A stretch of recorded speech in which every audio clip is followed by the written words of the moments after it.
नमस्कार साथियों, जैसे कि आप सबने एक न्यू खबर सुनी होगी। मध्य प्रदेश के नए सीएम मोहन यादव जी ने मध्य प्रदेश के सभी मांसाहारी दुकानों पर प्रतिबंध लगा दिया है। इसी के बारे में हम अभी चर्चा करेंगे गणेश कबीरपंथी, जो कि शिक्षक हैं।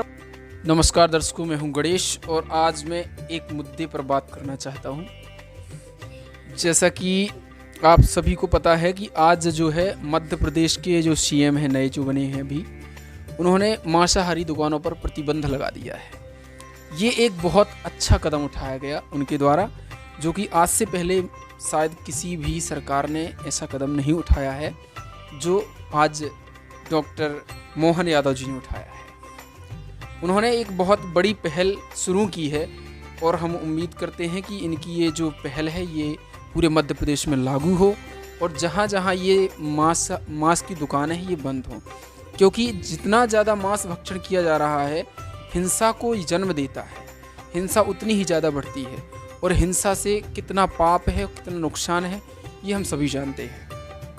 तो इस पे जो उन्होंने ये कदम उठाया है, ये एक कदम सामाजिक तौर पे तो अच्छा है, ये साथ साथ में ये कदम आध्यात्मिक दृष्टि से भी बहुत अच्छा है, जिससे लोग आध्यात्मिकता की ओर भी आगे बढ़ेंगे, निर्दयता ख़त्म हो जाएगी और समाज में एक उदार की भावना जागृत होगी। इससे बहुत सारे फ़ायदे समाज को मिलने वाले हैं। जो उन्होंने ये कदम उठाया ये बहुत अच्छा कदम है और यदि ये पूरे मध्य प्रदेश में लागू हो रहा है तो वैसे होना ही चाहिए, क्योंकि सीएम ने बोला है।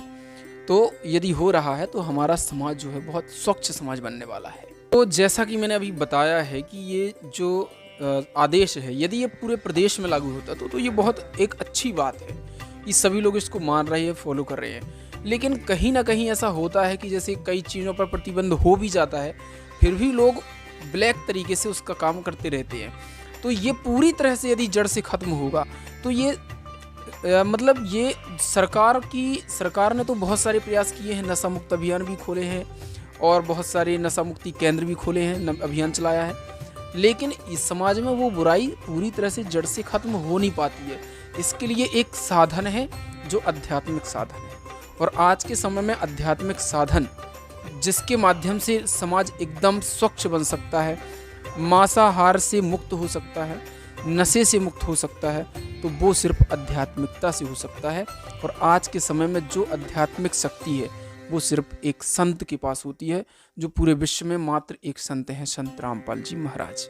जी हाँ, संत रामपाल जी महाराज ऐसे संत हैं जो समाज को उनके आज की डेट में जितने भी अनुयायी हैं, उनके लगभग करोड़ से ऊपर अनुयायी हैं, वो मांस को हाथ तक नहीं लगाते, वो ये तक नहीं बताएंगे आपको कि मांस की दुकान कहाँ रखी है। तो इतना बड़ा परिवर्तन केवल आध्यात्मिक तरीके से संत रामपाल जी महाराज जी ला रहे हैं। वो बात अच्छी है कि प्रशासन अपना काम कर रहा है, लेकिन फिर भी लोग ब्लैक तरीके से बेचते हैं। लेकिन जब कोई आध्यात्मिकता से जुड़ जाता है, जो संत रामपाल जी महाराज का अनुयायी हो जाता है, वो खुद ही वो जो नियम होते हैं वो फॉलो करने लगता है। तो ये अंतर होता है आध्यात्मिकता में। तो मैं कहना ये चाहता हूँ कि जो पूरी तरह से यदि आज हमारा समाज बुराइयों से मुक्त हो सकता है, नशा से मुक्त हो सकता है, मांसाहार से मुक्त हो सकता है, तो वो सिर्फ संत रामपाल जी महाराज जी की शरण में आके संभव है।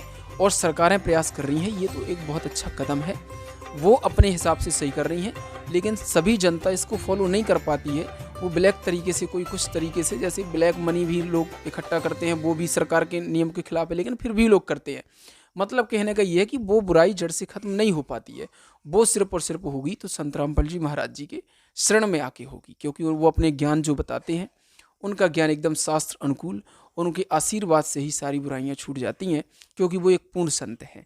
उनके बारे में यदि आपको अधिक जानकारी चाहिए तो आप ज्ञान गंगा पुस्तक अवश्य पढ़िएगा। उसको आप ऑर्डर भी कर सकते हैं, निःशुल्क ऑर्डर आपको आपके घर पे प्राप्त हो जाएगा। आपको अपना एड्रेस और मोबाइल नंबर, पिन कोड ये सब देना पड़ेगा। तो हमारा ये वीडियो देखने के लिए आपका बहुत बहुत धन्यवाद।